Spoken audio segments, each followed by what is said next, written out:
مشرق وسطیٰ سے وہ خبر آ گئی ہے جس کا پوری دنیا بے چینی سے انتظار کر رہی تھی۔ ایسا لگ رہا ہے کہ ایران اور امریکہ کے درمیان فوری جنگ کا خطرہ کم از کم فی الحال تو ٹل گیا۔ امریکہ اور ایران کل تک ایک دوسرے پہ تابڑ توڑ حملے کر رہے تھے، لیکن گڈ نیوز کہ اب دونوں فریقین نے یہ حملے روکنے پہ اتفاق کر لیا۔ ایک اور اہم پیش رفت یہ ہوئی ہے کہ امریکہ ایران مذاکرات کا وینیو تبدیل ہو گیا۔ جو مذاکرات سوئٹزرلینڈ میں ہونے والے تھے اب کل قطر کے دارالحکومت دوحہ میں ہوں گے۔ تو میں آپ کو بتاؤں یہ کوئی معمولی پیش رفت نہیں ہے۔ قطر گزشتہ کئی برسوں سے مشرق وسطیٰ میں ایک اہم ثالث کا کردار ادا کرتا آ رہا ہے۔ حماس اور اسرائیل کے درمیان قیدیوں کے تبادلے سے لے کے افغانستان اور دیگر علاقائی تنازعات تک دوحہ نے بار اہم سفارتی کردار ادا کیا، اور اب یہی شہر امریکہ اور ایران کے درمیان ایک نئے ممکنہ معاہدے کا مرکز بننے جا رہا ہے۔ لیکن اصل حیران کن بات مذاکرات کا نیا ایجنڈا۔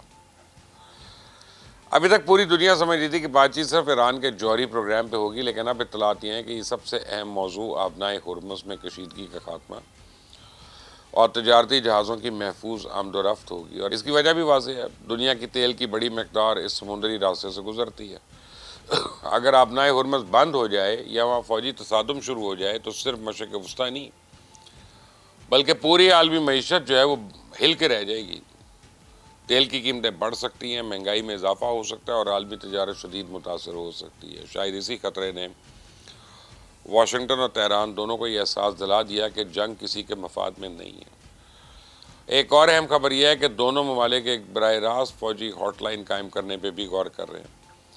امریکن نائب صدر جے ڈی وینس نے چند روز پہلے سینٹ کام اور پاسداران انقلاب کے درمیان براہ راست رابطے کا چینل وضع کرنے کی تجویز دی تھی۔ اگر اس پہ اتفاق ہو جاتا ہے تو دونوں ملکوں کی افواج کسی بھی ہنگامی صورتحال میں براہ راست ایک دوسرے سے رابطہ کر سکیں گی، تاکہ کسی غلط فہمی، حادثاتی حملے یا غیر ضروری کشیدگی کو فوری طور پہ روکا جا سکے۔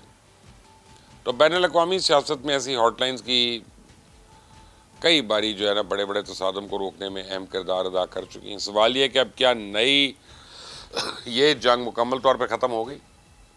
تو میرے خیال میں ایسا کہنا تو ابھی قبل از وقت ہوگا۔ دونوں ممالک کے درمیان اعتماد کا فقدان اب بھی موجود ہے، اختلافات بھی ختم نہیں ہوئے۔ ایران کا جوہری پروگرام بھی مذاکرات کا حصہ ہے۔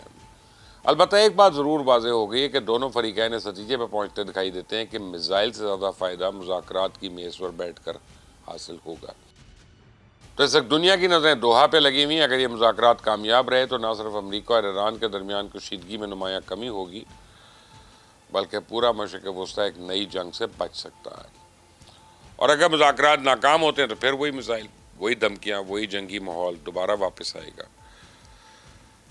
لہٰذا میں سمجھتا ہوں کہ آنے والے دن انتہائی اہم ہیں۔ فی الحال اتنا ضرور کہا جا سکتا ہے کہ بندوقیں خاموش ہوتی دکھائی دے رہی ہیں، سفارتکاری نے ایک بار پھر میدان مار لیا اور جنگ کے بادل کچھ حد تک چھٹتے نظر آ رہے ہیں۔ دیکھتے ہیں دوحہ واقعی امن کی نئی داستان لکھتا ہے یا یہ خاموشی صرف ایک عارضی وقفہ ثابت ہوتی ہے۔